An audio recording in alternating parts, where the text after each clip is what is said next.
Israel की शायद अब उल्टी गिनती शुरू होने वाली है, क्योंकि पूरा अरब ममालिक इसराइल के खिलाफ एकजुट हो चुका है।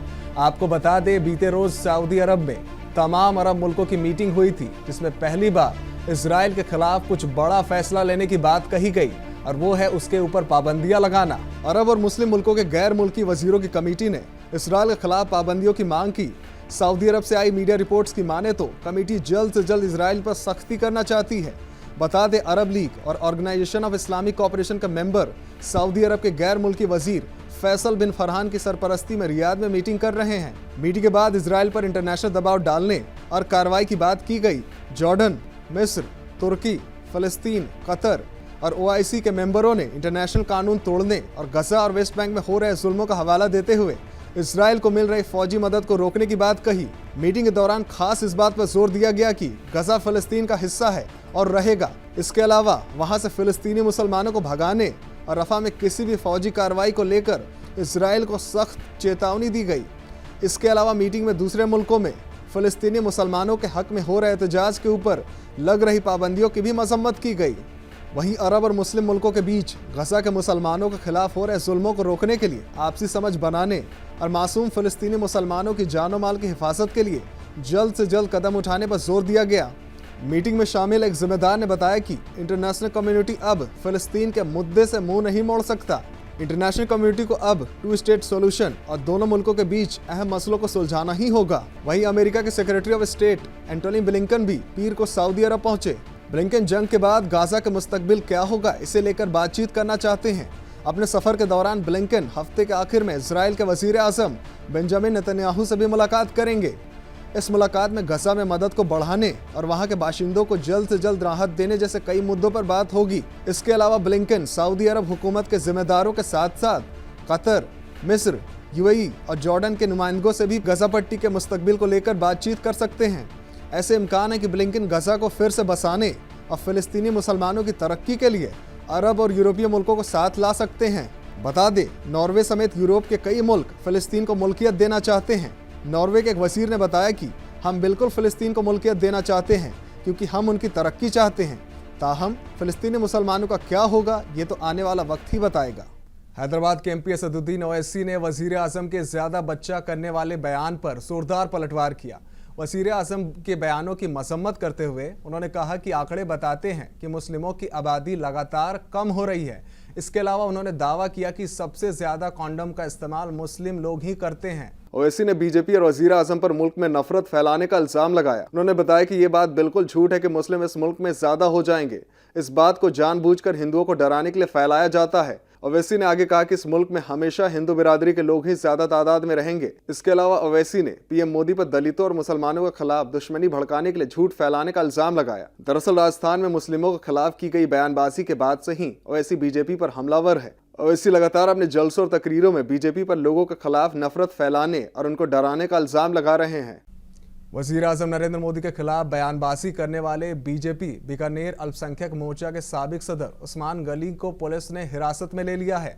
बीते दिनों वजीर आजम के खिलाफ की गई उनकी बयानबाजी के बाद गनी को बीजेपी से बर्खास्त कर दिया गया था। आपको बताते चले, मीडिया रिपोर्ट्स की माने तो ये गिरफ्तारी हिफाजती इंतजामात के तौर पर की गई है। दरअसल दूसरे फेज के इंतखाबी कैंपेन के दौरान वजीर आजम मोदी ने राजस्थान में मुसलमानों को घुसपैठिया और ज्यादा बच्चा पैदा करने वाला बताया था, जिस पर उस्मान गनी ने एतराज जताया था। एक न्यूज चैनल को दिए इंटरव्यू में वजीर आजम के बयानों को वाहियात बताते हुए उन्होंने इसकी जमकर मसम्मत की थी। इसके साथ उन्होंने दावा किया था कि बीजेपी राजस्थान की 25 सीटों में से 3-4 सीटें हारने जा रही है। गनी का ये इंटरव्यू सोशल मीडिया में वायरल हो गया था, जिसके बाद कांग्रेस सहित कई पार्टियों ने बीजेपी को घेरना शुरू कर दिया था। मीडिया रिपोर्ट्स में दावा किया गया है कि गनी को अमन चैन खराब करने के इल्जाम में गिरफ्तार किया गया है। वहीं पुलिस के एक अफसरान ने बताया कि बैरिकेडिंग के दौरान वो पुलिस से उलझ गए थे, जिसके बाद उनको हिरासत में लिया गया है। अमेरिका की यूनिवर्सिटियों में फिलिस्तीन के हक में हो रहे एहतजाज रुकने का नाम नहीं ले रहे। मीडिया रिपोर्ट्स की माने तो मुल्क में अब तक 900 से ज्यादा तलबा को गिरफ्तार किया जा चुका है।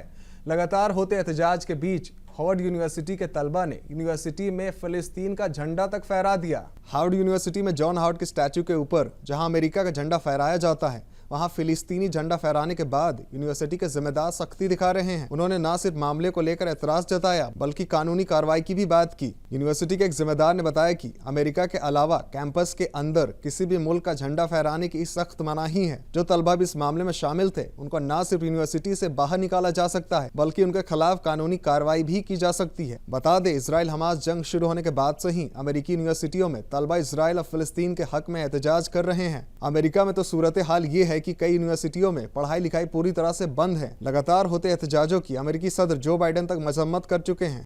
वज़ीर आज़म नरेंद्र मोदी ने एक बार फिर से इंडिया इत्तेहाद को जमकर घेरा। उन्होंने कहा कि इत्तेहाद के लीडर झूठ फैला रहे हैं कि बीजेपी रिजर्वेशन खत्म करना चाहती है। उन्होंने कहा कि जब बाबा साहेब अम्बेडकर रिजर्वेशन नहीं हटा पाए तो मोदी क्या चीज है। क्या कुछ कहा उन्होंने, सुनवाते हैं आपको। इसलिए लोग लगातार झूठ फैला रहे हैं, संविधान बदल देंगे, आरक्षण खत्म कर देंगे। मैं पहले ही कह चुका हूं कि अगर आज खुद बाबा साहब आम्बेडकर चाहे तो बाबा साहब आम्बेडकर भी आरक्षण खत्म नहीं कर सकते हैं। मोदी का तो सवाल ही नहीं उठता है।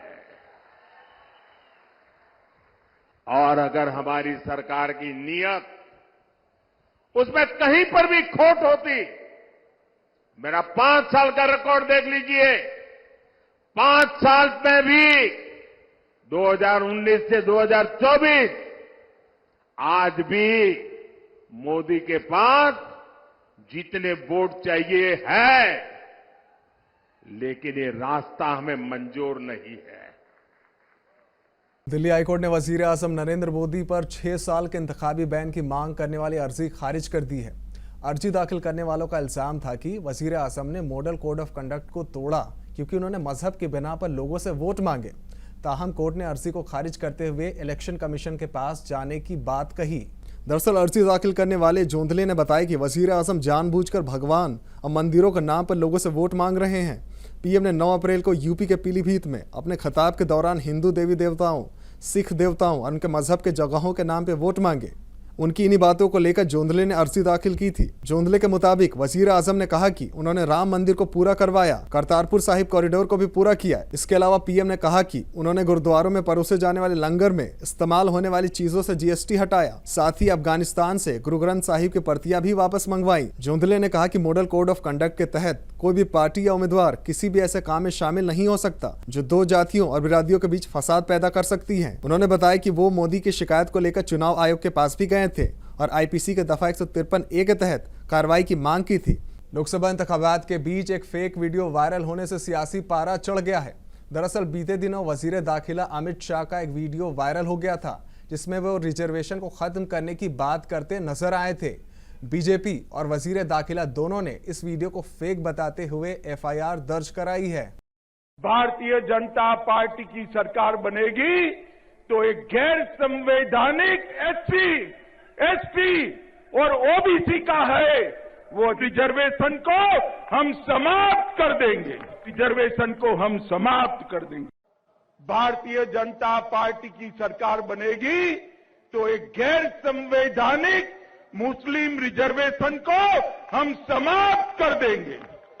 ये अधिकार तेलंगाना के एससी, एसटी और ओबीसी का है, वो अधिकार उनको मिलेगा और मुस्लिम रिजर्वेशन को हम समाप्त कर देंगे। बता दें, अमित शाह के इस वीडियो को पहले पीटीआई ने भी फैक्ट चेक किया था जिसमें इसे फेक बताया गया था। जानकारी के मुताबिक दिल्ली पुलिस के जरिए एफआईआर दर्ज होने के बाद इस वीडियो को शेयर करने वाले सोशल मीडिया यूजर्स के खिलाफ भी एक्शन लिया जा सकता है। दिल्ली पुलिस के एफआईआर में अमित शाह के इस फेक वीडियो को फैलाने वाले सभी लोगों के खिलाफ केस दर्ज किया गया है। इस मामले में दिल्ली पुलिस के स्पेशल साइबर विंग ने आईपीसी के दफा 153, 153A, 465, 469, 171G और आईटी एक्ट की दफा 66C के तहत एफआईआर दर्ज की है। सोशल मीडिया में वायरल हो रहे इस फेक वीडियो में बीजेपी लीडर अमित शाह को यह कहते हुए दिखाया गया है कि मोदी हुकूमत बनते ही एसटी, एससी और ओबीसी के रिजर्वेशन को खत्म कर दिया जाएगा। वहीं असल में वजीर दाखिला ने हुकूमत में आते ही मुस्लिम बिरादरी को दिए जा रहे रिजर्वेशन को हटाने की बात कही थी।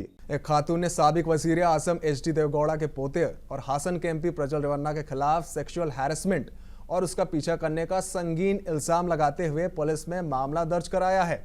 बता दें, खातून ने ये एफआईआर हासन जिले के एक पुलिस स्टेशन में दर्ज कराया है। कुछ दिनों पहले ही रेवन्ना के कुछ गंदे वीडियो सोशल मीडिया पर वायरल हो गए थे।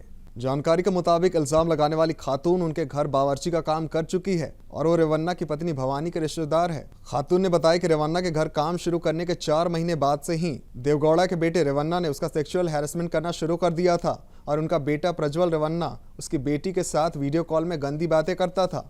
खातून ने दावा किया कि प्रज्वल ने उसकी बेटी के साथ छेड़खानी करने की भी कोशिश की, जिसके बाद उसने उसका नंबर ब्लॉक कर दिया था। खातून की शिकायत पर पुलिस ने आईपीसी के दफ़ा 354A, 354D, 506 और 509 के तहत केस दर्ज किया है। एमपी प्रज्वल रेवन्ना पर इल्जाम है कि उसने कई खवातीन के सेक्सुअल हैरेसमेंट कर उनके वीडियो भी बनाए। इनमें से कई वीडियो क्लिप सोशल मीडिया पर वायरल भी हो रहे हैं। वहीं प्रज्वल रेवन्ना के सेक्स टेप के मामले को लेकर बीजेपी ने दूरी बना ली है। वजीर आजम नरेंद्र मोदी ने कांग्रेस पर जोरदार हमला बोला। कर्नाटक के बेलारी में बोलते हुए उन्होंने कहा कि 2014 से पहले मुल्क में जगह जगह पर बम धमाके होते थे, लेकिन बीजेपी की हुकूमत आने के बाद से न सिर्फ ये धमाके रुके बल्कि दहशतगर्दों को सबक भी सिखाया गया। क्या कुछ कहा उन्होंने, सुनवाते हैं आपको। जरा 2014 के पहले के दिन याद कीजिए, 2014 के पहले का समय याद कीजिए। आए दिन बम धमाके होते थे कि नहीं होते थे? बेंगलुरु में बम धमाके होते थे कि नहीं होते थे? मंगलुरु में बम धमाके होते थे कि नहीं होते थे? कोयम्बतूर में बम धमाके होते थे कि नहीं होते थे? अयोध्या में बम धमाके होते थे कि नहीं होते थे? दिल्ली में उनकी नाक के नीचे बम धमाके होते थे कि नहीं होते थे? 2014 के बाद ये बंद हुआ कि नहीं हुआ? हुआ कि नहीं हुआ? मुल्क में तेज गर्मी ने लोगों का जीना मुश्किल कर दिया है। मुल्क के कई सूबों में पारा 45 डिग्री तक पहुंच चुका है। मौसमी निजाम ने उत्तर प्रदेश, बिहार, झारखंड, उड़ीसा, कर्नाटक, तमिलनाडु, तेलंगाना के कई हिस्सों में हीट वेव का अलर्ट जारी किया है। आने वाले कुछ दिनों में इन सूबों में कई दिनों तक हीट वेव चलने की इम्कान है। हीट वेव के अलर्ट वाले सूबों में टेम्परेचर 42 डिग्री के पार रिकॉर्ड किया गया। इसके अलावा महाराष्ट्र, मध्य प्रदेश और छत्तीसगढ़ में भी टेम्परेचर 42 डिग्री के ऊपर रिकॉर्ड किया गया। ताहम इन सूबों में हीट वेव जैसे हालात नहीं है। उधर ओडिशा और पश्चिम बंगाल में आज टेम्परेचर 45 डिग्री तक पहुंचने के इम्कान है। आंध्र प्रदेश के नंदयाल में इतवार को सबसे ज्यादा टेम्परेचर दर्ज किया गया। वहीं वेस्टर्न डिस्टर्बेंस की वजह से जम्मू कश्मीर, हिमाचल प्रदेश, उत्तराखंड, पंजाब, हरियाणा, उत्तर प्रदेश, मध्य प्रदेश, छत्तीसगढ़, केरल और नॉर्थ ईस्ट के कुछ हिस्सों में आज बारिश भी हो सकती है। नाज़रीन, मुल्क की बात में आज इतना ही। मुझे दीजिए इजाजत। आदाब।